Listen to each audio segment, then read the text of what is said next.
Donc effectivement, on va regarder si on peut changer le transparent, passer au suivant. Voilà, un petit peu qu'est-ce qui se fait ailleurs. Donc j'ai choisi de prendre la Nouvelle-Zélande, hein, et donc il ne faut pas oublier de remercier la Nouvelle-Zélande, puisqu'en fait ils ont eu la gentillesse de nous traduire une vidéo de présentation de leur service, mais aussi de nous fournir leurs données et de nous les fournir en français, hein, ce qui est quand même assez rare de la part de pays anglophones. Donc, alors les soucis au niveau mondial sont tous pas les mêmes, hein. Tout le monde a à peu près les mêmes soucis. On en a parlé ce matin. Le plus gros des soucis à l'heure actuelle, c'est efficacité, souplesse, réactivité, coût. Hein, c'est vraiment le point majeur. Et je dirais même qu'à la limite, c'est la raison pour laquelle on va faire des choses. C'est-à-dire qu'il y a beaucoup de gens qui feraient rien s'ils n'étaient pas obligés, mais là, on est obligé. Donc, vous êtes DSI, et grosso modo, on va vous demander à tous, n'importe où dans le monde, de faire plus rapide et en prenant moins de risques. Bon, vous me direz, c'est un petit peu contradictoire, mais bon, on a l'habitude d'avoir des contradictions. On va vous demander un respect contractuel de la vie privée. Il faut savoir qu'on cite souvent la France en exemple. Enfin, grosso modo, on a des législations qui sont assez comparables dans à peu près toutes les démocraties du monde, hein. La France n'est pas une exception dans le domaine. On ne peut pas ignorer le risque d'attaque, c'est-à-dire que le monde Internet n'est pas un milieu de bisounours, d'accord ? Donc il y a des attaques. J'ai un petit transparent là qui est les résultats de la Belgique d'une étude de 2014. J'ai été surpris par exemple de voir que il y a 25% des comptes email belges qui ont été piratés en 2014. C'est énorme, quoi. Je veux dire, c'est 1 sur 4. C'est gigantesque. Donc on ne peut pas ignorer effectivement les problèmes de sécurité. C'est plus simple à utiliser pour les citoyens et les collectivités, les téléservices, ça c'est vrai partout. Et d'une manière générale, on va vous demander de faire plus vite, mieux et avec moins d'argent. D'accord ? Donc vous avez intérêt à être très très bon en fait, grosso modo, c'est ce que vous avez à faire. Alors on a des problèmes qui sont rémanents, qu'on va retrouver dans tous les pays du monde. Sur Internet, personne ne sait qui vous êtes, on en a parlé, il y a un dessin là qui est très connu, qui était paru dans le Washington Post, où c'est 2 chiens qui sont en train de se connecter sur Internet et qui disent c'est super sur Internet, personne ne sait qu'on est des chiens. Voilà. Les mots de passe sont multiples. Hein, le commun des mortels est capable de s'en rappeler 3, les gens très intelligents peut-être 5, d'accord, mais bon, c'est pas assez, et donc là on a des limites, et on complique encore avec les mécanismes à double facteur. Hein, donc quand vous faites un achat, vous recevez un nouveau code par SMS, etc.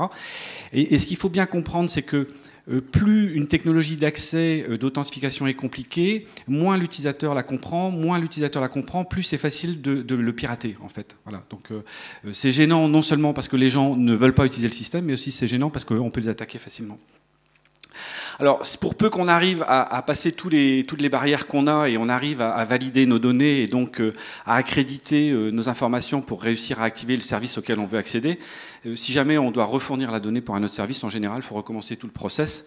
Et donc, des fois, quand on a réussi une fois, même la deuxième fois, on ne veut pas recommencer, en fait. Hein. Et puis, je crois qu'il ne faut pas avoir peur de le dire, dans tous les pays du monde, on a des freins au changement. C'est-à-dire qu'il y a aussi des gens qui n'ont pas envie de changer. C'est vrai pour les utilisateurs, mais c'est aussi vrai pour les services techniques, d'accord ? Il ne faut pas oublier de le dire, quoi. Donc, changer, c'est pas forcément toujours ce qu'on a envie de faire. Changer transparent ? Voilà. Donc, la Nouvelle-Zélande, hein, et donc là, je remercie de nouveau le département des Affaires intérieures de Nouvelle-Zélande qui nous a fourni ces données en langue française. Un rappel, la Nouvelle-Zélande, c'est un tout petit pays, c'est 4 millions d'habitants. J'ai dit ce matin que les petits pays, d'une manière générale, avaient fait du meilleur travail que les grands parce qu'ils avaient moins d'argent. C'est particulièrement vrai pour la Nouvelle-Zélande. C'est un pays qui est l'autre bout du monde. Si on creusait un trou, on arriverait à peu près en Nouvelle-Zélande, ici, en descendant tout droit. Mais ils sont membres du Commonwealth et en fait, ils ont des lois qui sont très proches des lois européennes. En fait, par exemple, tout ce qui est protection de la vie privée en Nouvelle-Zélande est à peu près équivalent à ce qu'on a au Canada. Ils n'ont pas de carte d'identité, donc ils n'ont pas de numéro unique, ils n'ont pas de numéro de sécurité sociale. Donc ça, c'est un point qui est très clair, qu'on retrouve dans d'autres pays, on retrouve ça en Angleterre aussi. Et donc, comme je l'ai dit, hein, ils ont une protection des données personnelles qui est extrêmement forte.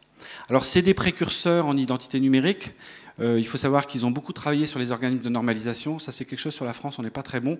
Ils sont présents dans les comités de normalisation parce que du coup, ils s'assurent que les produits commerciaux qui vont sortir seront conformes à leurs besoins. Donc ça, c'est la force de réussir à faire rentrer vos besoins dans un comité de normalisation. Et à noter tout particulièrement que la Nouvelle-Zélande a été chair du groupe e-gouvernement de Kantara, qui donc a défini les profils d'usage de Kantara en identité fédérée. C'était eux qui étaient chair du groupe. Ils ont lancé leur premier service e-GovT en 2005, donc on voit qu'ils ont commencé quand même relativement tôt, et ils ont commencé à mettre un partenariat public-privé en 2010. Et on verra que on a pas mal de pays qui partent sur ce modèle mixte public-privé. Alors les enjeux, Réduire les coûts, hein, d'accord, donc pas de surprise dans ce domaine-là, éviter de faire des investissements redondants, améliorer l'expérience des utilisateurs, donc ça c'est vrai pour tous, hein. Réduire les coûts de transaction pour les services administratifs, d'accord, on est forcément d'accord là-dessus aussi, et enfin protéger l'identité des Nouveaux-Zélandais. Les principes politiques de mise en œuvre, une approche intégrée à l'ensemble des services de l'État. Donc là, c'est un petit peu différent de ce qu'on peut retrouver chez nous dans d'autres pays, parce que là, il y a vraiment une volonté forte de la part du gouvernement de Nouvelle-Zélande de contrôler le système. Une adéquation avec les objectifs, je dirais, c'est eux qui l'ont écrit, je n'ai pas changé, mais ça me semble un petit peu politiquement correct comme phrase. Évidemment, la sécurité, protection de la confidentialité, acceptation globale par les utilisateurs, ça c'est un point qui est extrêmement important, hein. On ne sait pas trop ce que les utilisateurs sont prêts à accepter ou pas prêts à accepter aujourd'hui. Et ce qu'ils acceptent aujourd'hui, ce n'est pas forcément ce qu'ils accepteront demain, et inversement. Il y a une évolution de la part des utilisateurs. Et par exemple, il y a des études qui ont montré aujourd'hui qu'on a du mal à l'heure actuelle à faire accepter un utilisateur qui se connecte sur un service public de faire une authentification par le secteur privé. Par exemple, c'est quelque chose que les gens ont du mal à accepter. Mais peut-être que dans 2 ans, ce sera plus vrai. Hein, d'accord ? Donc là, c'est important en fait de bien suivre qu'est-ce que les utilisateurs sont prêts à faire. Et en tout état de cause, et ça c'est vrai pour la France, c'est vrai pour à peu près tous les pays du monde, ça reste un caractère facultatif. Alors, autant on est capable de dire à une entreprise, si votre chiffre d'affaires dépasse tant d'argent par mois ou par an, vous devez impérativement passer par des téléservices, on ne peut pas le faire pour les citoyens. Et non seulement on doit laisser le double choix aux citoyens de faire soit de manière dématérialisée, soit de manière papier, mais on doit aussi être capable de modifier le process en cours de route. C'est-à-dire que je dois être capable de commencer une procédure de manière dématérialisée, et à un moment donné, je me rends compte que c'est trop compliqué, et donc je rebascule sur un mode traditionnel. Donc c'est vrai que non seulement on a les 2 modes, mais on a même un mode mixte qui vient se rajouter en plus. Voilà. Alors la solution Realme qu'on va voir en vidéo, aujourd'hui, elle est en production, hein, c'est un système qui tourne. Il y a 61 services de connexion qui sont supportés par 21 agences. Il y a une validation de l'identité par Realme. On verra tout à l'heure qu'il y a une partie qui est déléguée à la Poste. L'utilisateur contrôle le partage de ces informations. Ça, c'est quelque chose ce matin qu'on n'a pas abordé avec France Connect, qui est un vrai point chaud, d'accord, qui est comment l'utilisateur contrôle l'usage de ces données. Et je l'ai dit tout à l'heure, c'est un service qui est mandaté par l'État. Et là, maintenant, on va lancer la vidéo. Alors, je crois qu'il y a un petit problème technique parce qu'il faut qu'il bascule. Hein, donc, il ne voulait pas faire ça, mais la Nouvelle-Zélande avait prévu d'avoir des transparents en avance. On peut lancer la vidéo ? Voilà, super, merci. Donc 2 minutes et demie, je vous laisse regarder. Bienvenue dans l'univers papier. Ici, pour accomplir une démarche importante, vous devez prouver qui vous êtes. C'est-à-dire vous déplacer pour présenter votre pièce d'identité. C'est un peu long et pénible, mais ça fonctionne bien. Puis, un jour est arrivé le monde magique du numérique, qui promettait de nous faciliter la vie en rendant nos démarches plus simples, plus rapides et moins contraignantes. Le problème, c'est que la promesse n'a jamais vraiment été tenue, à cause de quelques escrocs d'Internet qui volent l'identité des gens. Donc, si vous voulez faire une démarche importante par Internet, comme obtenir un prêt bancaire ou un acte de naissance, vous devez toujours protéger votre identité en prouvant que vous êtes bien vous. Ce qui veut dire vous présenter à une agence avec votre pièce d'identité. Tu parles d'une révolution! En Nouvelle-Zélande, le service public et la Poste ont compris qu'il fallait trouver une solution numérique à ce problème. Ils ont imaginé un concept innovant, Realme. C'est un moyen officiel et sécurisé de prouver son identité en ligne. Par exemple, si vous voulez faire une demande de prêt en ligne, la banque doit savoir qui vous êtes. Vous vous connectez à Realme en lui demandant de partager vos données personnelles avec votre banque. Ces données sont stockées en toute sécurité par un organisme officiel. Realme envoie instantanément une demande à cet organisme pour qu'il partage vos données personnelles avec votre banque. Realme ne stocke pas cette information, il en autorise simplement l'accès. La banque sait maintenant qui vous êtes et peut commencer à traiter votre demande. Facile! Parce que Realme est accrédité par l'État, il sera bientôt utilisé par beaucoup d'entreprises. Realme est comme votre pièce d'identité en ligne. Vous devez vous présenter en personne pour prouver votre identité seulement une fois. Après votre adhésion en ligne, votre bureau de poste vous prendra en photo. Vous pourrez ensuite utiliser cette pièce d'identité en ligne autant que vous le voulez. Elle est renouvelable tous les 5 ans. Realme vous permet de contrôler votre identité en ligne. À l'avenir, vous pourrez faire de nombreuses opérations par Internet comme obtenir un acte de naissance, ouvrir un compte bancaire ou même faire une demande de prêt immobilier. Et bientôt, la promesse du numérique pourrait redevenir magique. Des organisations vont commencer à proposer le service Realme en ligne au cours des prochains mois. Vous pouvez vous y préparer en adhérant à Realme dès maintenant.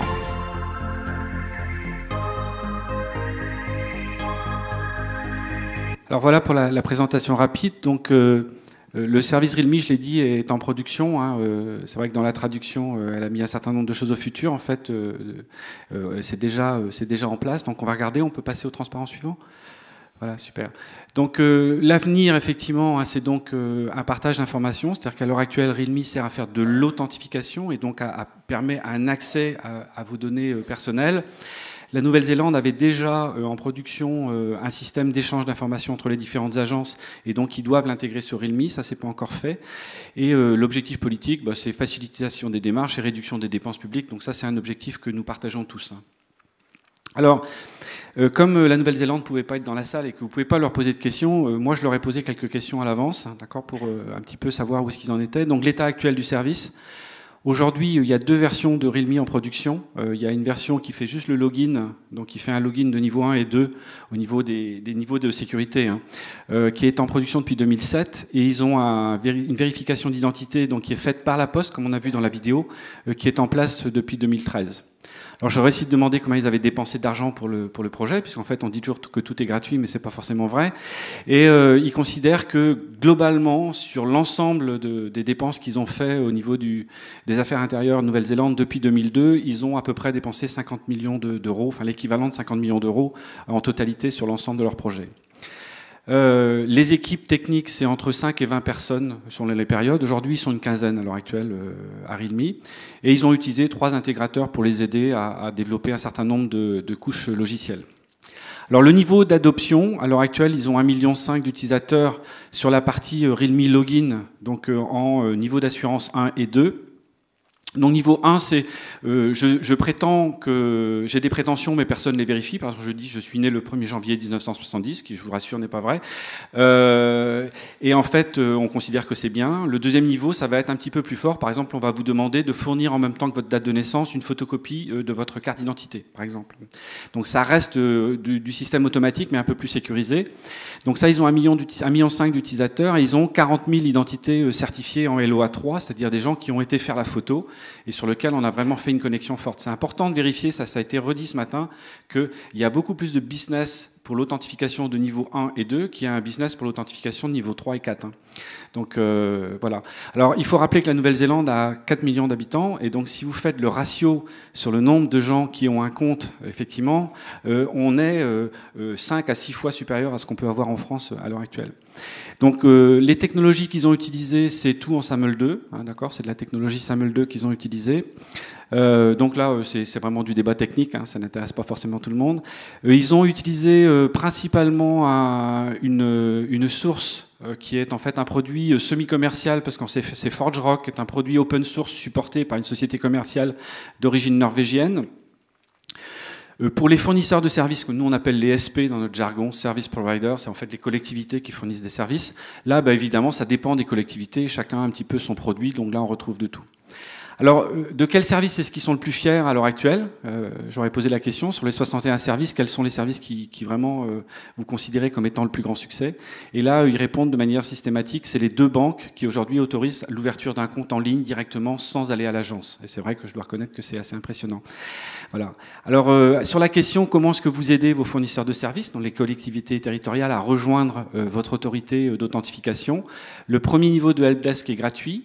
Ils ont une solution cloud sur souscription, c'est-à-dire qu'éventuellement, si une collectivité ne veut pas s'embêter à gérer les protocoles, la sécurité, les logs, les audits, etc., ils sous-traitent en fait tout ça à une structure qui est sur le cloud. Ils ont évidemment des docs d'intégration, de tests, de certification, etc. qui sont disponibles en ligne. Et d'une manière générale, le service Realme n'est pas facturé aux agences. C'est-à-dire que les agences payent pour fournir leurs données, mais ne payent pas pour le service d'authentification, ce qui est la même chose que ce qu'a proposé France Connect ce matin. Voilà. Et pourrait-on réutiliser ce qu'a fait la Nouvelle-Zélande? Là, j'ai beaucoup aimé la réponse. C'est la Nouvelle-Zélande est toujours ouverte aux discussions business.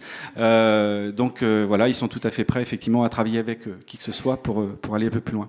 Alors si on compare part très rapidement avec quelques autres solutions. Bon, il y a plein de pays qui font de la fédération. Vous voyez, il y a même le drapeau du Vatican. Donc, c'est vrai que j'étais étonné de voir qu'ils avaient une solution de fédération. Mais bon, j'ai choisi trois pays parce que je trouvais qu'ils avaient des choses intéressantes. Angleterre, donc ils ont un système qui est Agence du Revenu Canada. L'Angleterre, ils ont un système qui est en cours de mise en œuvre aujourd'hui, qui est actuellement dans les phases de pilote, donc ils sont un petit peu en avance sur France Connect, mais c'est un peu la même approche, qui est UK.Verify. Et puis il y a la Belgique avec FEDICT, qui est un système qui est un petit peu plus ancien déjà que les deux autres. Alors le Canada, il faut savoir, le Canada a un historique assez fort. Le Canada avait une société qui s'appelle Antrust, qui est en fait une société spécialisée dans la signature numérique, et donc ils se sont fait plomber par la signature numérique, et donc ils ont dépensé des centaines de millions de dollars à faire une première solution qu'ils ont mis à la poubelle. D'accord. Donc ils ont recommencé un nouveau système il y a maintenant quelques années, et ils ont fait un système beaucoup plus léger qui s'appelle CGK, comme Government of Canada Key, ou clé CG en français, et qui est géré par le Treasury Board, qui est donc l'équivalent du ministère des Finances chez nous. Et ils ont 5 millions d'utilisateurs sur ce système. Je rappelle que la population du Canada, c'est 35 millions, et donc on voit que le taux de pénétration est aussi bien plus élevé que chez nous en France.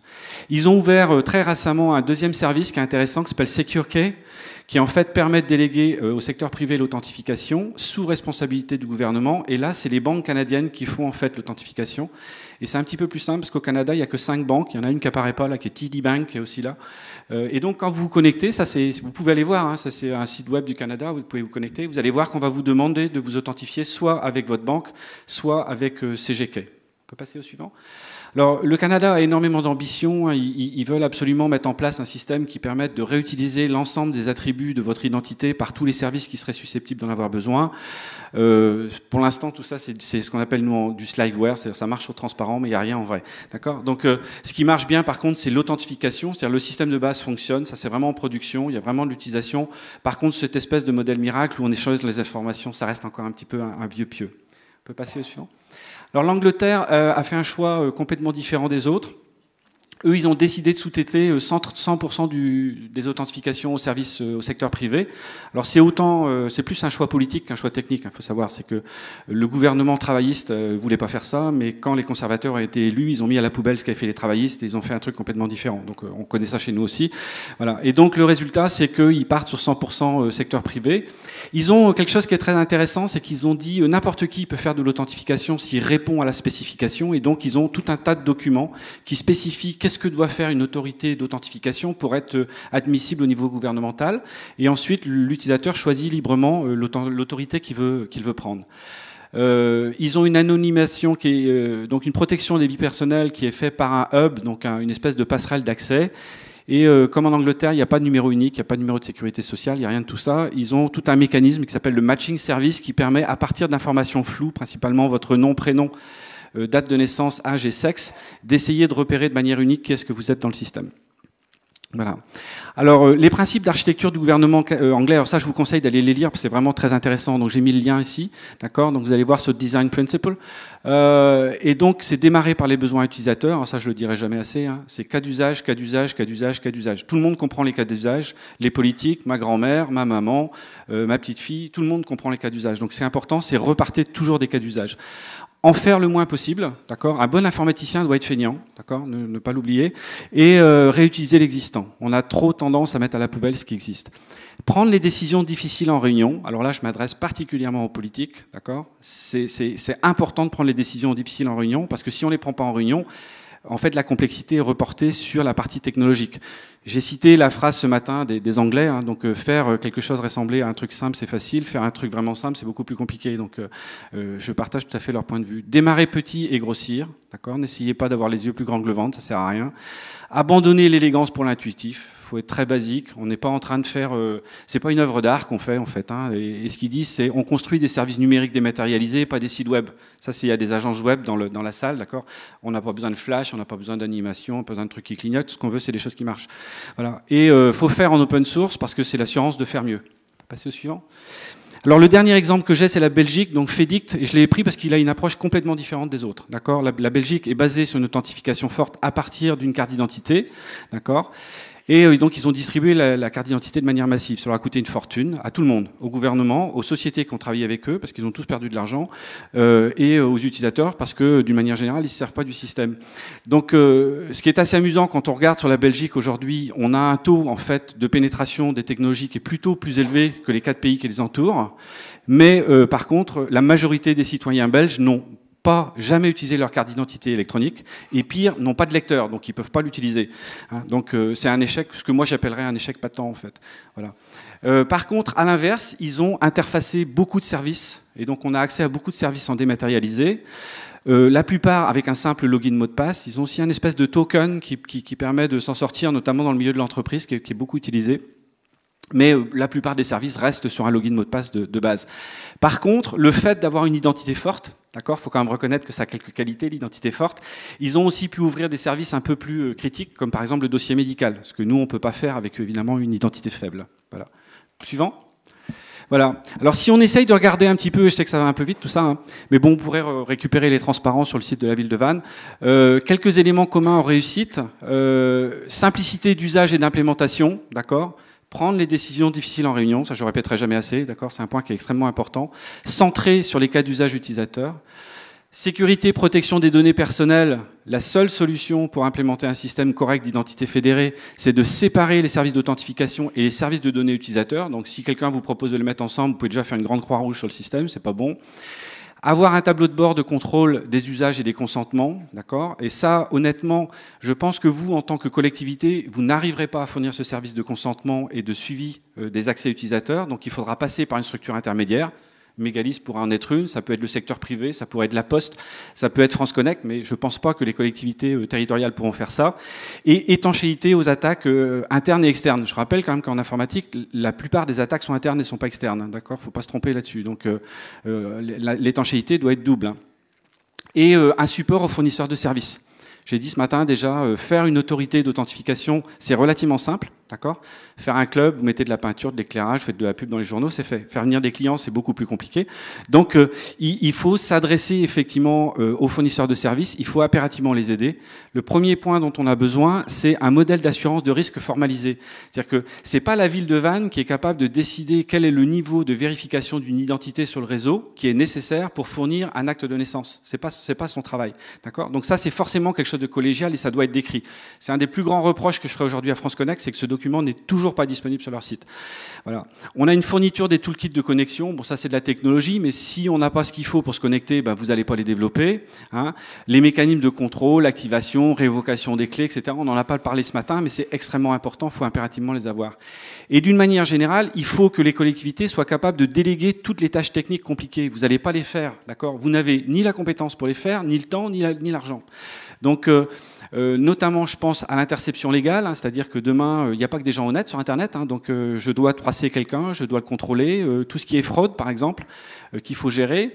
La gestion du consentement, on en a dit 2 mots ce matin, la gestion du consentement, c'est un problème critique, hein, aussi bien au niveau légal qu'au niveau acceptation de la part des utilisateurs.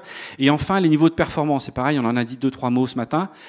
Si demain vous avez un service qui doit être disponible 7 jours sur 7, 24 sur 24, avec un taux de disponibilité de 99,999, la plupart des collectivités, vous ne savez pas le faire.